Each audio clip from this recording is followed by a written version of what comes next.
Hi అండి, అందరూ ఎలా ఉన్నారు? ఇదొచ్చేసి సాటర్డే బ్లాగ్ అనమాట.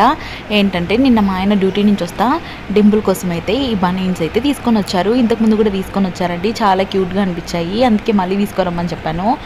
ఇంకా నాన్న ఏమేమి తెచ్చాడని డింపుల్ అన్నీ పీకి బయటేస్తూ ఉన్నాడు. ఇంకా రెడీమేడ్ అయితే చపాతీస్ అయితే తీసుకొని వచ్చాడు. ఇంకా డింపుల్ కోసం చాక్లెట్స్, ఇంకా నా కోసం వచ్చేసి ఈ ఫేవరెట్ అండి, ఇదంటే నాకు చాలా ఇష్టం, బ్రౌన్ కేక్. ఇంకా స్పెషల్ ఏంటంటే అండి, ఇవి సీమ చింతకాయలో ఏవో అంటారు కదండి, నాకు అంతగా తెలియదు. ఇవి వీడియోస్లో చూసి ఇవి నేను కావాలని అప్పుడెప్పుడు అడుగున్నాను, అవి కనిపించాయంట. అవన్నీ కలిపేసి 20 రూపీస్ అంటండి. మీ పక్కన వీటిని ఏమంటారో, ఎంత కాస్టో కమెంట్స్లో కమెంట్ చేయండి. నాకు అది ఎలా తినాలో కూడా తెలియడం లేదు. తర్వాత అయితే తను చెప్పాడు ఇలా తీసుకొని పైది తిని లోపల గింజ పడేయాలని. తింటుంటే పల్లెటూర్లలో ఉంటాయి కదండి తుమ్మ చెట్లు, దాని కాయలు ఉంటాయి కదా, చిన్నప్పుడు మనం ఆడుకునే వాళ్ళం, అలాగా అనిపించింది.